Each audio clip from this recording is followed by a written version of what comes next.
Today I'm working through how to prevent getting stickies when I'm lashing. And this technique will work for classics and volumes.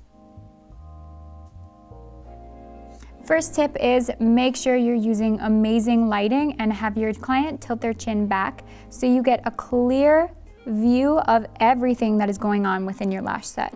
You should be able to see where the lash grows from the skin, and if you can't, then likely at some point along the way, you'll accidentally stick your extensions to other natural lashes that fall into your section simply because you cannot see them.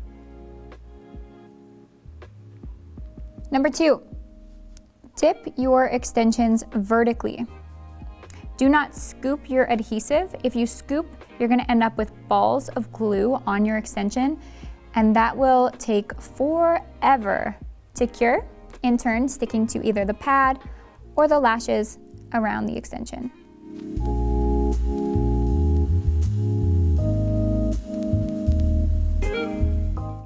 Also, your movements should be slow and controlled like this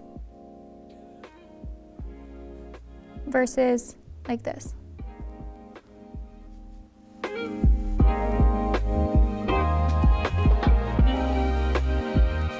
Number 3, don't put pressure on your iPads. Even if you're using, say, a foam iPad or something that you know is offering a lot of protection between your tweezer and the skin, still don't put a lot of pressure on the pad.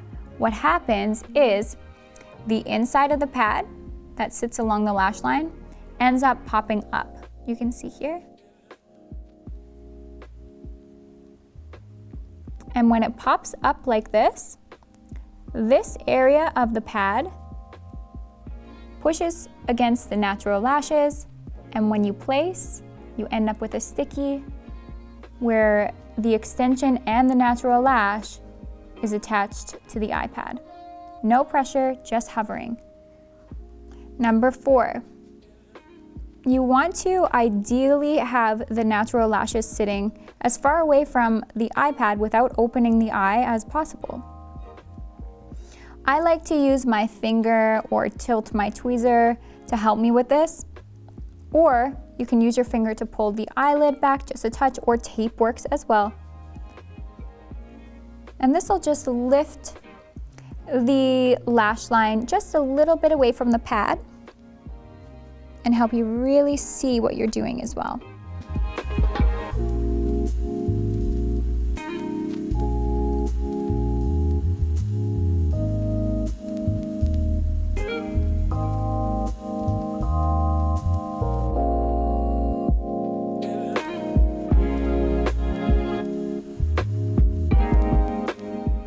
And my last point is there is no need to push your extension base down on the natural lash. Instead, your glue should do the work. So you just hover and let the magnetic effect of the glue attract itself to the natural lash.